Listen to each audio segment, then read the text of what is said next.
institutions are allowed with the opposite observations. B.Ed is qualified.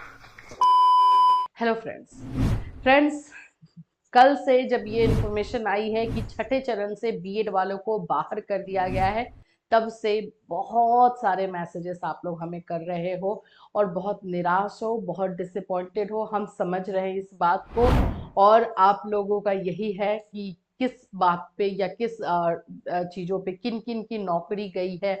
बहुत सारी चीज़ें जो है यूट्यूब पे फैलाई जा रही हैं, जिसमें ये बोला जा रहा है कि इन लोगों की नौकरी जाएगी, इन लोगों की नहीं जाएगी। ये चीज़ें आपको समझ में नहीं आ रहा है, तो हम अभी इस वीडियो में जो है यही बात करेंगे, किन किन लोगों की नौकरी बची है और किन किन लोगों की गई है। लेकिन साथ में हम ये भी बात करेंगे कि कैसे, क्योंकि इसको तो सुप्रीम कोर्ट में चैलेंज किया ही जाएगा, आप भी जानते हो, वहां पर फाइल किया जाएगा। लेकिन इसके साथ साथ जो है और भी बहुत सारे पॉइंट्स जुड़े हुए हैं।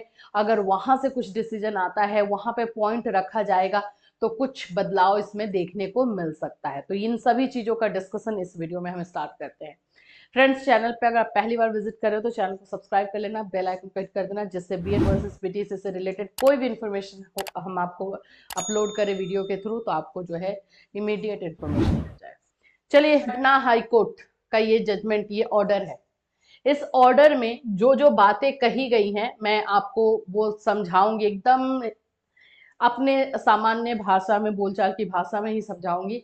लेकिन एक बात मैं जरूर बोलूंगी कि ये जो ऑर्डर आया है, उसके बाद से बहुत सारी चीजें जो है हो रही हैं। बहुत चीजों पर जो है एक बोल सकते हो कि क्वेश्चन अराइज हो रहा है।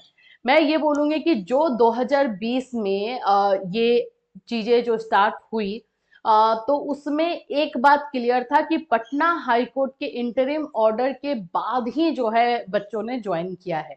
तो फिर ये इस तरह से जो है चेंजेस आ जाना, और अभी आपको पता है कि इससे रिलेटेड जो है सुप्रीम कोर्ट में केस है, जिसमें कि क्लियरिफिकेशन की मांग की गई है कि ये फैसला जो है कब से लागू होगा। उसी बीच में इस तरह का फैसला दे देना सही नहीं लग रहा है।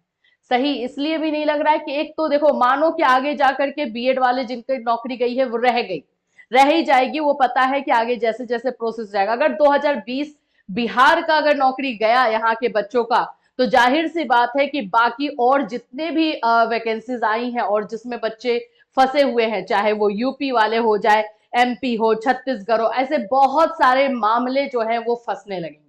तो बाकी सरकार क्या करेगी? पुराने ही मामले को संभालने में रहेगी, तो नया कुछ क्या होगा इंडिया में? तो ऐसा है पक्का कि आगे जाकर के इसमें चेंजेस आएंगे। लेकिन कहना यह है कि अभी जिस ट्रॉमा से, जिस मेंटल हरासमेंट से बच्चे गुजर रहे हैं, उसका क्या? आपने कल को एक डिसीजन तो दे दिया कि हाँ, BEd is not qualified, we are, आपने ये भी बोल दिया कि हम बाध्य हैं सुप्रीम कोर्ट के फैसले के अनुसार ये फैसला सुनाने के लिए, ये सारी चीजें आपने लिख दी। लेकिन आप ये बताइए कि अभी जो मेंटली टॉर्चर बच्चे हो रहे हैं, उसका क्या खामियाजा होगा? उसका कौन भरपाई करेगा? तो ये बहुत सारे क्वेश्चन अराइज हो रहे हैं कि जब इस मामले का भी क्लैरिफिकेशन हुआ नहीं है, तो उस बीच में इस तरह का फैसला आना सही बिल्कुल नहीं लग रहा है। इससे बेटर तो एमपी का था कि एमपी हाई कोर्ट में जब जस्टिस शील नागू ने ऐसा सुना कि हाँ, इससे रिलेटेड जो है क्लैरिफिकेशन चल रही है, क्लैरिफिकेशन का मामला है सुप्रीम कोर्ट में, और वो सेम बेंच में वो गया मामला है, तो उन्होंने टाइम ले लिया कि नहीं, उस क्लैरिफिकेशन के मामले के बाद ही सुनवाई यहां पर होगी। वो कितने समझदारी का मामला था और कितने समझदारी से उन्होंने इस चीजों को जो हैंडल किया। लेकिन यहां पर क्या हुआ, किस बात की इतनी जल्दबाजी रहती है, समझ में नहीं आता है। ये इतनी जल्दबाजी में दिया गया फैसला बच्चों के लिए बहुत ही गलत साबित हो रहा है। चलिए ऑर्डर को देख लेते हैं। इस ऑर्डर में जो है किन किन पॉइंट्स पर बातें की गई हैं, किन लोगों की नौकरी गई, किन लोगों की बची, यही आज का टैगलाइन सब लोग बना रहे हैं, यही चीजें हैं। लेकिन जिनकी जा रही है उन्हें पता है। इसमें बहुत सारी चीजों की चर्चा हुई है। इसका ऑर्डर में मैं आपको बता दूं, इसमें जो है सुप्रीम कोर्ट के फैसले से लेकर के जिन जिन पॉइंट्स पर बातें हुई है, राजस्थान हाई कोर्ट के फैसले को लेकर सभी फैसले को जो है इसमें उठाया गया है और बताया गया है कि किस तरह से बीएड क्वालिफिकेशन जो है, बीएड डिग्री जो है वो 1 to 5 में पढ़ाने के लिए क्वालिफाइड नहीं है। इन सभी चीजों को बताया गया है। यहाँ पे जो फैसला मेन दिया गया है, मैं डायरेक्टली जो है वहां से पढ़ूंगी। यहाँ पे देख लो, we reiterate that the high court of Rajasthan had specifically made an observation regarding the action of the state in not following the statutory mandate, which is only to put the matter in the correct perspective of law. यहां पर Rajasthan high court के मामले को उठाया गया कि सबसे पहले जो है उन्हीं के ऑब्जर्वेशन में ये आया था कि ये मामला जो है ये क्वालिफिकेशन से रिलेटेड, मेरिट से रिलेटेड मामला जो है वो राजस्थान में उठाया गया और उस पर जो है एक्शन लिया गया। अभी यहां पर जो फैसला इन्होंने सुनाया है वो सुनिए। यहां पे बताया गया है कि we find absolutely no reason to permit the notification issued by the NCT which is challenge in the ever batch of writ petitions.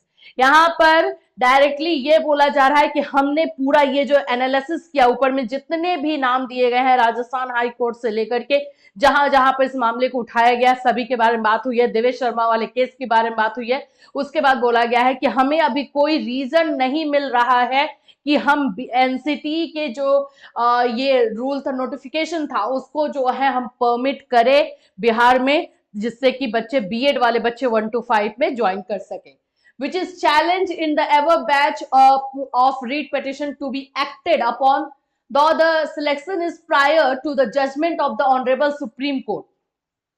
ये भी बोला जा रहा है कि जो सिलेक्शन हुआ है वो सुप्रीम कोर्ट के फैसले से पहले हुआ है, ठीक है। वी आर बाउंड, देखिए मतलब कि हाई कोर्ट जो है पूरी तरीके से बाउंड है और वही सेंटेंसेस यूज किया गया है।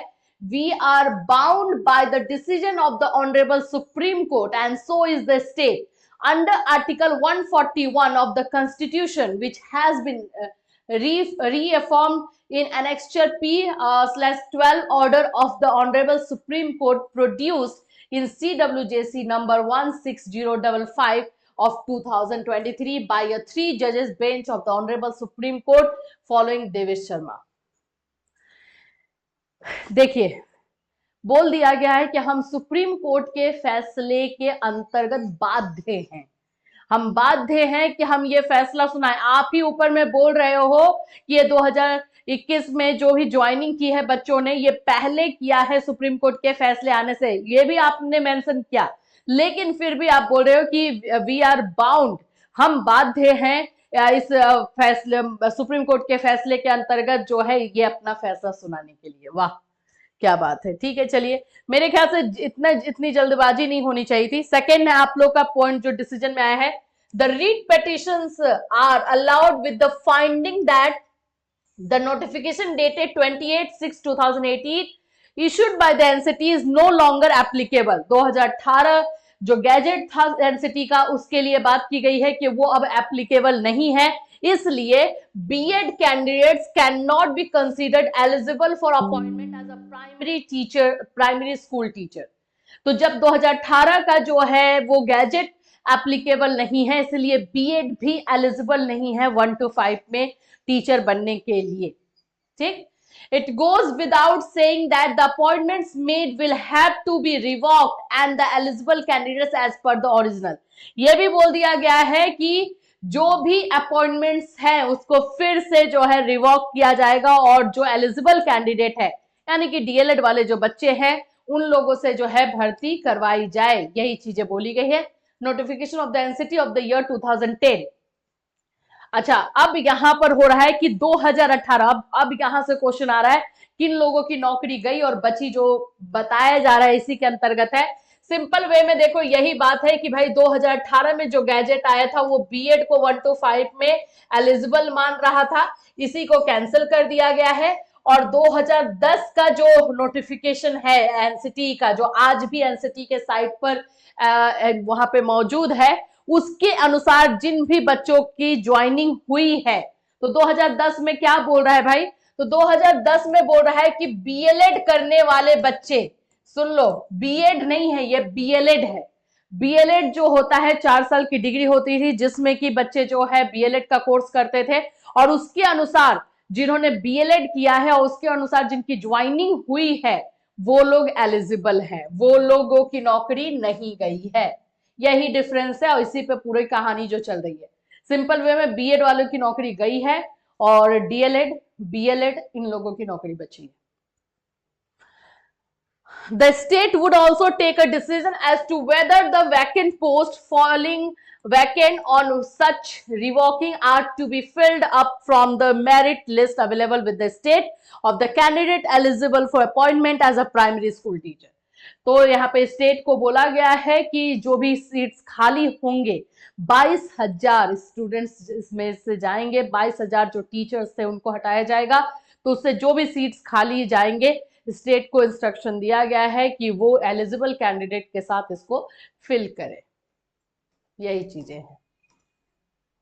The writ petition allowed with the aforesaid observation, जो रीट पेटिशन था उसको अलाउ किया गया है, मतलब सिंपल है कि जो डीएलएड कैंडिडेट ने ये रीट पिटीशन डाला था उसको अलाउ किया गया है।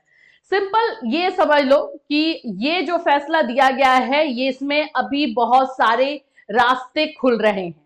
एक तो 11 दिसंबर, ज्यादा दूर है नहीं, उस 11 दिसंबर का वेट करो जहां पे इस क्लियरिफिकेशन, इस जजमेंट का क्लियरिफिकेशन मिलेगा। मुझे समझ में नहीं आ रहा कि 11 दिसंबर को ऐसा अगर फैसला आ जाता है कि ये जो जजमेंट है वो 11 अगस्त 2023 से लागू होगा, तो फिर क्या होगा, फिर इस पटना हाई कोर्ट के फैसले को कैसे लिया जाएगा। ये बहुत सारे क्वेश्चन जो है इस फैसले ने अराइज कर दिया है, ये बचा हुआ है। और उसके बाद अब इस मामले को सुप्रीम कोर्ट में ले जाया जाएगा, तो वहां पर ये मामला बचा है। तो अभी बहुत सारी चीजें हैं, ठीक है। एक ऐसा डिसीजन आया जिसकी वजह से आप लोगों को परेशानी हो रही है, समझ में आ रहा है, लेकिन अभी रास्ते बंद नहीं हुए हैं, अभी बहुत सारे रास्ते खुले हुए हैं। तो जस्ट वेट कीजिए और रिलैक्स रहिए, अपने आप को काम डाउन कीजिए। इससे रिलेटेड कोई भी अपडेट होगा आपको इसी चैनल के माध्यम से इन्फॉर्म किया जाएगा। Till then take care everyone.